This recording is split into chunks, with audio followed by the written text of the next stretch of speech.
అర్థమైంది ఆశ. పాల లాంటి నీ రూపం వెనక పాము లాంటి మనసు ఉందని నాకు ఇప్పుడే అర్థమైంది. నేను పిచ్చివాణ్ణి, అందుకే నేను ప్రేమించాను, ఆరాధించాను. కానీ నువ్వు నటించావు, నమ్మించావు. నీ అందమనే మైకం తల్లి నన్ను అంతం చేయాలని చూశావు. నీలాంటి ఆడదాన్ని ప్రేమించడం పొరపాటు, క్షమించడం నేరం, బ్రతికొండనివ్వటం తప్పు అవుతుంది. అందుకే చెప్తున్నాను, నన్ను చంపాలని కోరుకున్న నువ్వు ఇప్పుడు నీ సావుని కోరుకో. నువ్వు చేసిన తప్పుకి నీకు నువ్వే శిక్ష విధించుకో. నీ చేత్తో నువ్వే ప్రాణం తీసుకో. లేదా తప్పని తెలిసినా సరే నిన్ను చంపడం నాకు తప్పనిసరి అవుతుంది.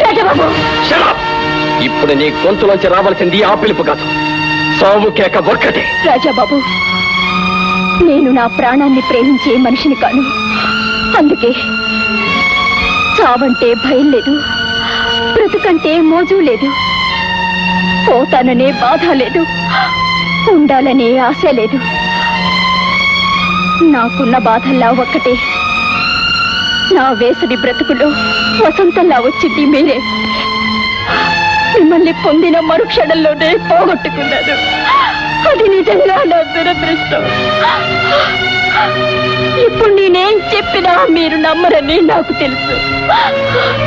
కానీ నాదొక్క కోరిక, మీ ప్రాణాన్ని కాపాడడానికి నన్ను మరికొన్ని రోజులు ప్రాణాలతో ఉండనివ్వండి. ఇలాంటి వాళ్ళు బ్రతికుంటే చాలా మంది జీవితాలకి ముప్పు కలుగుతుంది. అందుకే నిన్ను నా చేతులతో నేనే చంపుతాను. వద్దు రాజాబాబు, మంచికి మరో పేరైన మీరు నన్ను చంపి హంతకులవ్వడానికి వీల్లేదు. నా చావుకి నేనే స్వాగతం చెప్తాను.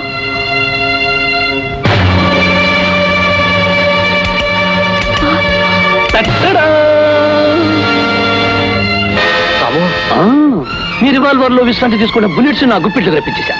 నేను ఈ విధంగా చేయలేదనుకో ఈ పాటికి ఆశాదేవి ఖచ్చితంగా పైలోకానికి మకాం మార్చుండేది. అప్పుడు మిమ్మల్ని చంపాలనుకున్న మనుషుల వివరాలు కూడా మనకు తెలుసుండేవి కాదు. చూడమ్మా ఆశాదేవి, మా లడ్డు తాత ఒక మాట చెప్తుండేవాడు, పాపిష్టి వాళ్ళ మనసుల్లో దెయ్యం కాపురం ఉంటుందట. కనుక తప్పు చేసేది మనిషి అయినా చేయించేది దెయ్యమట. అందుకు మనిషిని బంధించి దెయ్యాన్ని చంపేయాలట. ఆశాదేవి ఆశాదేవి, నీ మనసుల్లో ఉన్న ఆ దెయ్యంగాల అడ్రస్లు పేర్లు చెప్పావనుకో, త్వరగా మేము వాళ్ళకు పెద్ద కర్మ ఏర్పాటు చేయించేస్తాం. చెప్పేసి. రాము, నాకేం తెలీదు. నన్ను ఈ పనికి నియమించిన అసలు మనిషి ఎవరో నేనెప్పుడూ చూడలేదు. గొంతు మాత్రం విన్నాను, అది ఆడగొంతు. విన్నావా రాము, విన్నావా? నన్ను చంపమని ఆజ్ఞాపించింది ఒక ఆడ మనిషి. అయితే ఖచ్చితంగా ఆ సావిత్రమే అయ్యి ఉంటుంది. అప్పండి రాజాబాబు, అప్పండి. అమ్మగారిని మీరు నేరస్తురాలన్నప్పుడల్లా నా మనసు గిరగిల్లాడిపోతుంది. ఆడగొంతు అయినంత మాత్రాన అది అమ్మగారిదై ఉండాలా? లోకంలో 1,00,000 మంది ఆడవాళ్ళలో ఎవరిదైనా ఉండొచ్చుగా.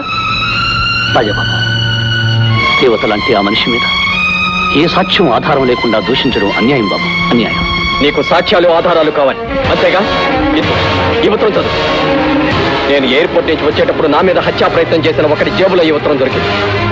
ఇన్నాళ్ళు ఈ ఉత్తరాన్ని, ఇందులో ఉన్న విషయాన్ని ఎవరికీ చెప్పకుండా నాలో నేనే దాచుకొని ఎంతో మొదలు పడి కుమిలిపోయాను. ఈ ఉత్తరం చదివితే నీకే అర్థమవుతుంది. చదువు.